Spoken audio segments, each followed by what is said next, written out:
d'un petit Et on poursuit cette tranche d'infos avec Bertrand Carouget, son invité ce matin. Bonjour Bertrand. Bonjour à toutes et à tous. Bonjour Jimmy. Ce matin, notre invité est Olivier Ernest Jean-Marie. Bonjour. Oui, bonjour Bertrand, bonjour Jimmy, bonjour la Martinique.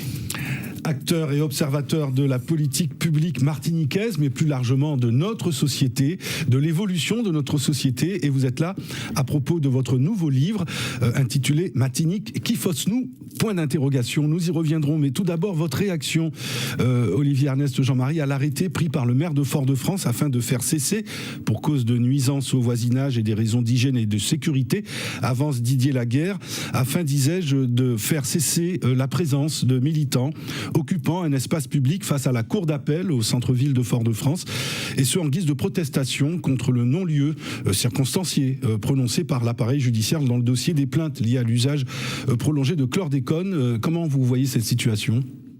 Écoutez, je suis très très partagé et j'aurais pas aimé être à la place de Didier Laguerre parce que moi je comprends la colère donc des personnes qui occupent cet espace-là, mais je comprends aussi la colère des résidents, des commerçants qui sont donc autour, et je pense que je sais que Didier Laguerre a dialogué avec ces personnes-là, et je trouve que ça montre que il nous manque peut-être des outils et des méthodes pour pouvoir dialoguer sans avoir à menacer de recourir à la force pour trouver une solution. Nous parlons donc de votre nouvel ouvrage contributif, Martinique, qui fausse-nous ? Point d'interrogation, sous-titré « Contribution initiale pour vivre une Martinique utile, responsable et désirable ». Et vous évoquez là, Olivier Ernest Jean-Marie, une contribution certes politique et, en insistant sur le « et », une contribution politique et apartisane. Qu'est-ce que cela signifie plus exactement ? Souvent, on entend une sorte de décrédibilisation de la politique, du fait politique.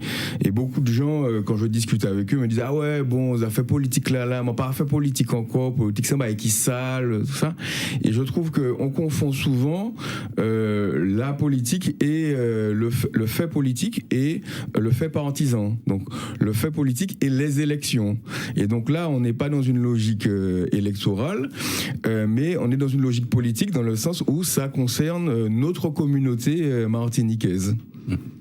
Alors c'est là le fruit de retours d'expérience, d'écoute et d'échanges que vous avez pu avoir récemment par le biais de plusieurs opérations de prospective sur donc l'avenir de la Martinique avec des participations citoyennes, faut le souligner.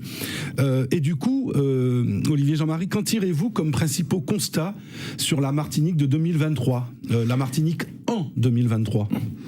Alors le constat que je tire de ces expériences donc de Martinique 36 heures en nous café et puis de la co-animation donc des réunions citoyennes donc du congrès des élus de la Martinique, mais aussi le constat que je fais d'un long périple depuis plus d'une dizaine d'années dans l'aventure citoyenne, c'est que nous sommes communauté martiniquaise, pays Martinique ou territoire, nous faisons face à des défis qui sont énormes, le défi démographique, le défi de l'emploi, le défi écologique, le défi de l'éducation. Il y a une multitude de défis, et il me semble que les méthodes que nous utilisons pour faire face collectivement à ces défis-là pourraient être soutenues par des pistes que je propose dans ce travail. Alors, on va y venir, il nous reste encore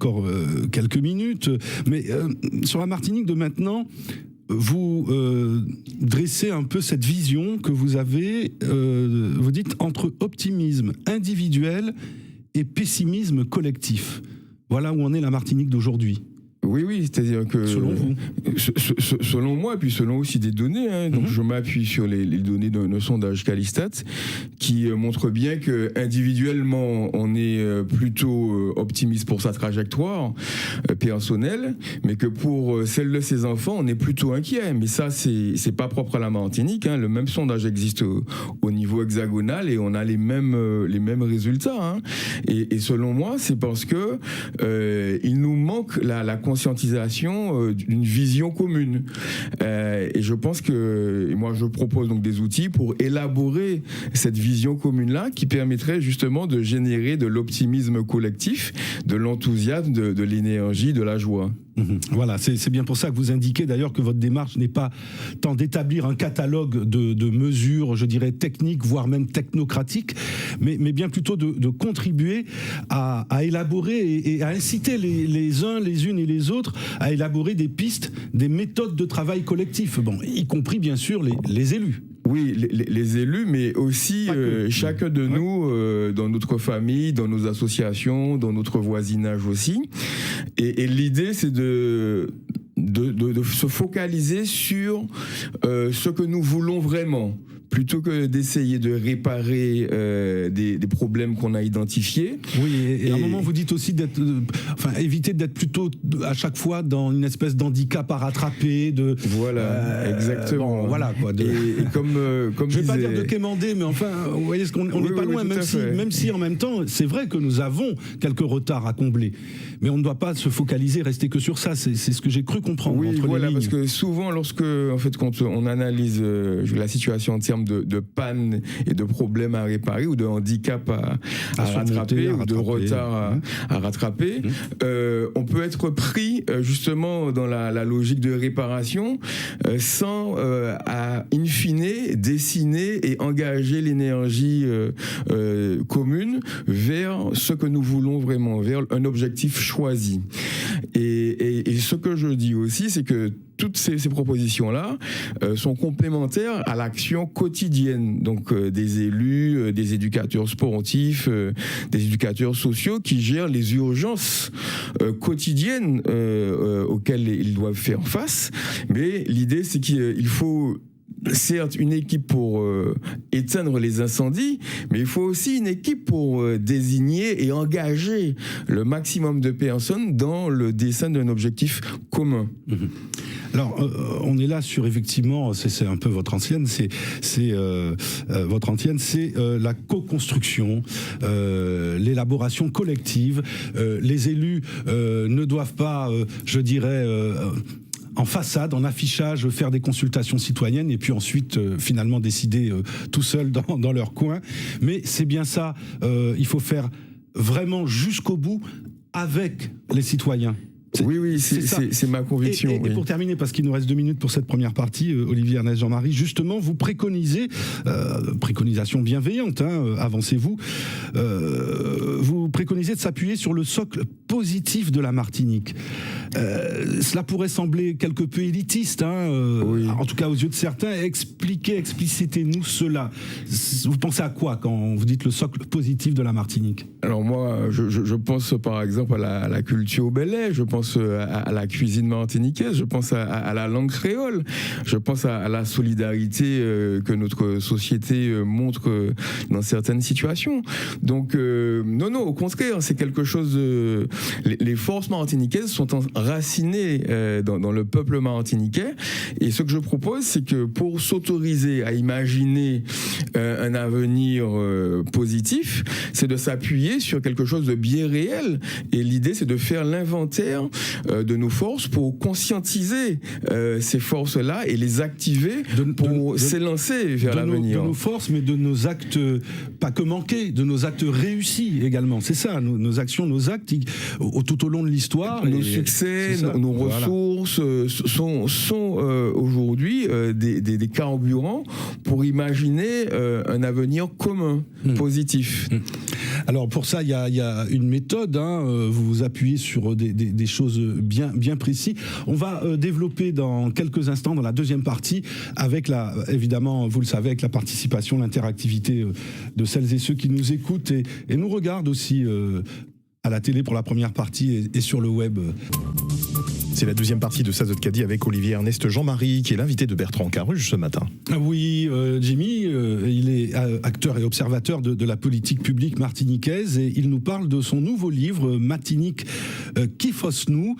Alors, en fait, il s'agit de parler d'une démarche que propose Olivier Ernest Jean-Marie pour avancer, se développer, pour dessiner, donc exécuter les plans d'une Martinique utile, responsable et désirable, en reprenant ses propres termes.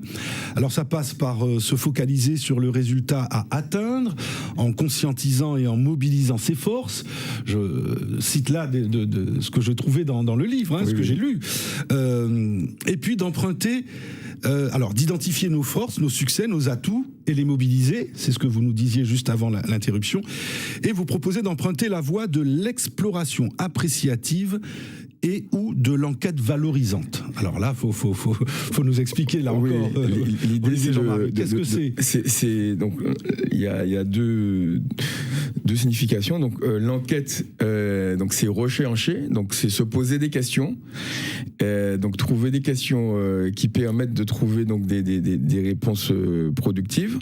Et puis valorisante, c'est aller chercher ce qui va bien, ce qui fait notre force, nos atouts, ce qui peut constituer des ressources pour qu'on puisse construire quelque chose de commun. Et c'est d'ailleurs une méthode que je propose d'expérimenter ce jeudi 30 mars à 18h30 au TOM, Théâtre Autonome Marron, à l'Aqua Mission à Fort-de-France.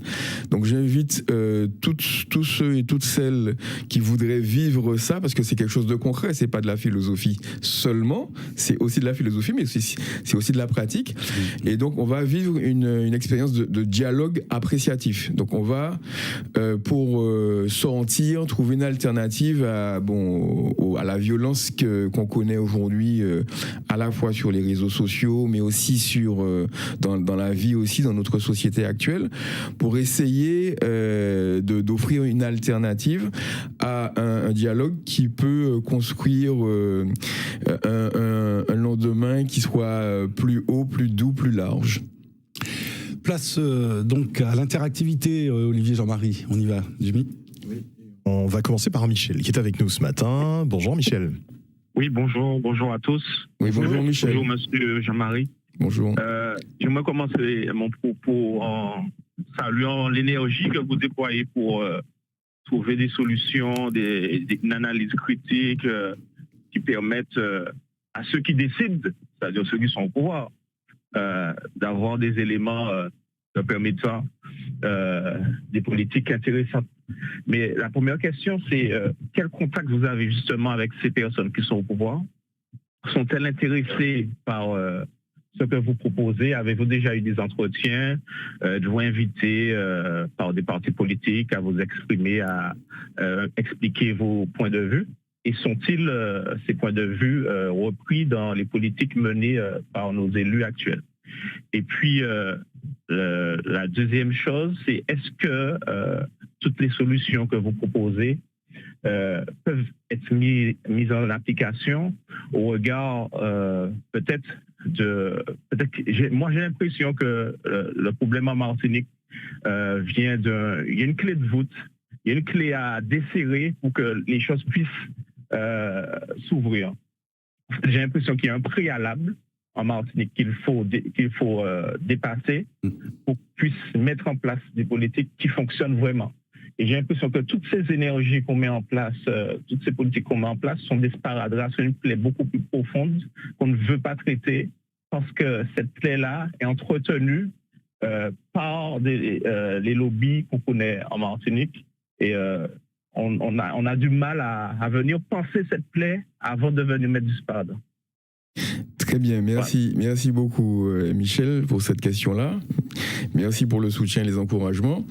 Alors, je ne m'adresse pas qu'aux élus, je m'adresse aussi, je dirais, à tous les acteurs de la démocratie. Donc, je m'adresse aussi aux journalistes, je m'adresse aussi aux citoyens, et aussi à tous les acteurs je dirais, administratifs, tous les agents aussi qui mettent en place les politiques publiques. Alors, est-ce que j'ai des contacts? Oui, c'est un monde que je fréquente, ce sont des gens que je rencontre, ce sont des gens aussi pour qui j'effectue des missions qu'ils me confient quelquefois sur la démocratie participative, entre autres.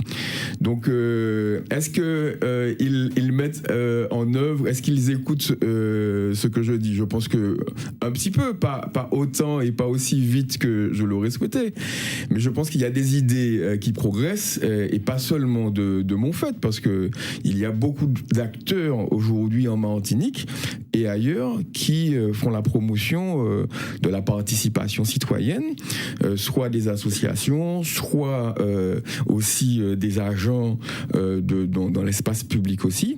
Donc ce sont des idées qui progressent et je veux citer deux exemples, hein, c'est-à-dire que la question du tirage au sort, c'est une idée aussi qui progresse dans la démocratie. J'ai eu l'occasion de la promouvoir donc en 2015 quand je soutenais l'action de Martinique citoyenne, par exemple. Enfin, on n'a pas beaucoup vu se répandre, hein, ici ou là dans les partis. Non, mais oui, les choses ne vont pas aussi vite que je le souhaite, mais on a bien vu que pour la Convention citoyenne pour le climat, dont on peut contester l'application, donc en France, le tirage au sort a été utilisé. Ouais. En Martinique, pour la constitution du Conseil des jeunes citoyens, le tirage au sort a été utilisé. Il est utilisé dans d'autres instances. Et puis la généralisation, le recours à des réunions citoyennes aussi, comme le montre donc l'utilisation qui en a été faite pour le Congrès des élus aussi, c'est quelque chose aussi qui progresse. Donc ça fait son chemin petit à petit. Ça fait son chemin. Et puis d'autre part, concernant la plaie et puis l'impact des lobbies qui cadenassent un petit peu la réalité martiniquaise, je pense que si on arrive à dessiner justement ce qu'on veut, et quand on va dessiner, on crée un espace pour expliquer ce qu'on veut, pour créer quelque chose de commun, donc peut-être une Martinique sans lobby, par exemple, ou avec plus de pouvoir réservé à la population et à ses représentants, on va arriver à combattre justement le poids de ces lobbies-là, de ces cadenas-là qui peuvent nous limiter aujourd'hui. Nous poursuivons. Oui, on va retrouver tout de suite Jean-Philippe qui est également en ligne ce matin. Bonjour Jean-Philippe, nous vous écoutons. Oui, bonjour. Bonjour. Oui, bonjour messieurs. Bonjour Jean-Philippe. Oui, je tiens à signaler que je n'ai pas pris l'émission dès le début. Mais bon, déjà, je tiens à féliciter monsieur, j'oublie son nom. Jean-Marie. Monsieur Jean-Marie, oui, pour son travail, parce que j'apprécie toujours des Martiniquais qui font un travail sur la Martinique pour les Martiniquais. Juste, deux questions tout à fait basiques. Hein. J'aimerais savoir quelle est sa définition du Martiniquais. Hein, qu'est-ce que pour lui un Martiniquais? Et puis aussi, dans son argumentation, j'ai vu qu'il utilise plus le terme communauté martiniquaise au lieu de dire peuple. Est-ce que, il fait une distinction ou bien pour lui c'est pareil? Et dans ce cas, quelle est sa définition de la communauté martiniquaise? Voilà. D'accord. Alors, sur la première question, donc, qui est martiniquais, qui ne l'est pas? Moi, je pense que est martiniquais toute personne qui veut contribuer au devenir de la Martinique, qui veut promouvoir donc la Martinique en tant que communauté. Non, ça ne me gêne pas du tout de parler de peuple martiniquais, mais je trouve que le terme de communauté, dans communauté, il y a commun. Et l'idée vraiment de commun est pour moi centrale. C'est-à-dire que si aujourd'hui on doit progresser, c'est pour créer vraiment quelque chose de commun. Et c'est pour ça que cette méthode-là est la méthode Kifos-Nou est une méthode participative qui crée du commun. Nous avons Gilles aussi, du côté du Lamentin, je crois. Bonjour Gilles. Oui, bonjour. Bonjour monsieur Jean-Marie. Bonjour Gilles. Ma question, elle est la suivante, c'est-à-dire que lorsqu'on parle justement de politique, on a tendance à parler de l'homme politique et autres, mais on oublie peut-être de parler de nous-mêmes en tant que nation agissante. Et ma question, en fait, c'est, selon vous, est-ce que les focusés sur les Martiniquais, mais est-ce que les populations sont réellement prêtes à participer à l'œuvre collective. La sensation que j'ai, c'est que lorsqu'il y a des réunions d'information, lorsqu'il y a un certain nombre de choses qui sont faites en leur direction, eh bien qu'il y a peu d'adhésion, en dehors de quelques-uns qui sont intéressés par la mécanique.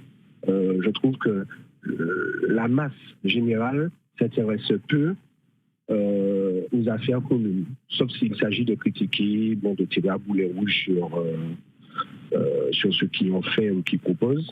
Mais voilà, donc c'est un peu un tableau noir que je brosse, mais j'aurais aimé avoir votre retour sur ça. Oui, je pense que souvent on croit que le citoyen, l'électeur, l'administré est apte spontanément à participer, est apte spontanément à pouvoir donner son avis sur des dossiers que des élus et des techniciens ont pris des années à élaborer et qui ont élaboré à partir donc d'expertise et de connaissances acquises après des années d'études et d'expérience. Et c'est pour ça que je pense, ça je l'ai développé dans Grand Tiers, Grand l'Esprit, un autre de mes ouvrages, c'est qu'il faut absolument ouvrir rapidement le chantier de la formation et de l'incitation des citoyens à participer à l'espace public. Et de la même manière que ici en Martinique, on jouit, la société martiniquaise profite d'une institution majeure qui s'appelle le CERMAC, qui a permis justement aux Martiniquais de cultiver leur capacité à créer artistiquement. Il faut peut-être imaginer une institution. Mais fut un temps, les partis politiques le faisaient. Il y avait des séances de formation. Alors, des fois, c'était de l'embrigadement aussi. Oui. Certains pouvaient considérer que ça pouvait être même des lavages de cerveau. Mais enfin, ça procédait quand même de l'action. Oui, c'est une des fonctions des partis politiques. C'est la une formation des factions citoyenne. Tout à fait. La préparation, donc, donc l'information, la formation des citoyens. Mais ça ne se fait plus tellement, il me semble. Si vous voulez, les partis politiques sont très grandes difficultés. Ils ont une très grande difficulté et ça se matérialise. Il y en a quelques-uns quand même qui le font, faut le souligner, y compris en Martinique. Tout à fait, on va tout pas à fait. citer tel ou tel, mais on sait qu'il y en a... Oui, ça se fait, mais aujourd'hui, les partis politiques subissent les partis politiques dans les démocraties occidentales, une espèce de désaffiliation, et je pense qu'il y a un gros défi aussi à relever pour eux, pour recréer des outils, des méthodes, des espaces pour recréer du commun. Du commun, voilà. Un peu moins d'individualisme et un peu plus de collectif. Commun. On va pas dire de collectivisme, mais de commun, de collectif. Jimmy. Bonjour Michel, c'est à vous. Michel qui est avec nous. Donc. Oui. Bonjour. Monsieur Olivier Ernest Jean-Marie. Bonjour Michel. Oui, donc ma question est la suivante. C'est vrai que j'ai entendu un petit peu tout ce que vous avez dit et je vous félicite en tout cas. Oui, donc est-ce qu'il y a déjà un problème d'acceptation de soi, d'acceptation de l'autre, lorsque l'on voit que déjà au niveau, comment je vais dire ça, des obédiences philosophiques, culturelles, on a déjà un problème là. Donc, est-ce qu'il n'y a pas déjà un travail à faire culturel ou sur les autres plans, c'est-à-dire qu'on doit voir la chose de façon holistique, c'est la globalité. Est-ce que déjà, il n'y a pas un travail à faire sur soi dans l'acceptation de l'autre, puisque nous savons que nous venons d'un bouillon culturel qui est la créolisation. Donc, comment mettre toutes nos compétences, toutes nos expertises en place, comment faire pour pouvoir justement sortir de ce marasme. Et deuxièmement, concernant les difficultés que l'on rencontre au niveau de la violence des jeunes.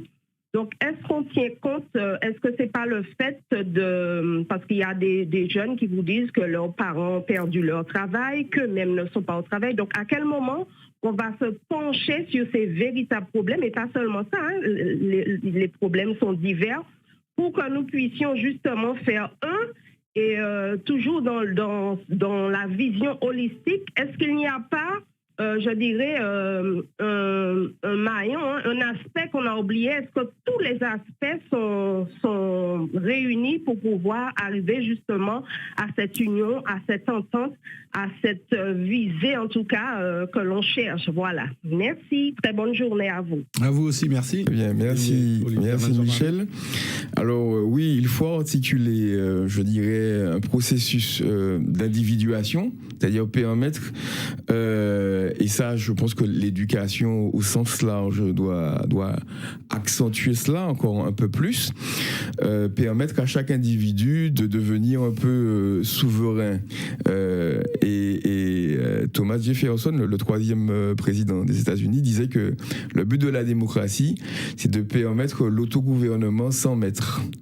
Et donc, il faut qu'on se rappelle cela pour permettre, donc articuler individuation et aussi création de communauté, renforcement de la communauté. Et donc ça aussi, ça s'apprend et ça mérite un accent.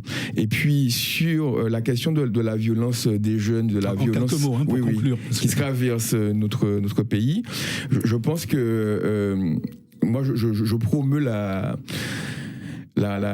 donc l'utilisation d'outils comme la communication non violente qui ne sont pas des baguettes magiques, mais qui peuvent permettre d'écouter justement l'autre, de s'ouvrir à l'altérité, de recevoir, d'exprimer ses colères sans trop tuer.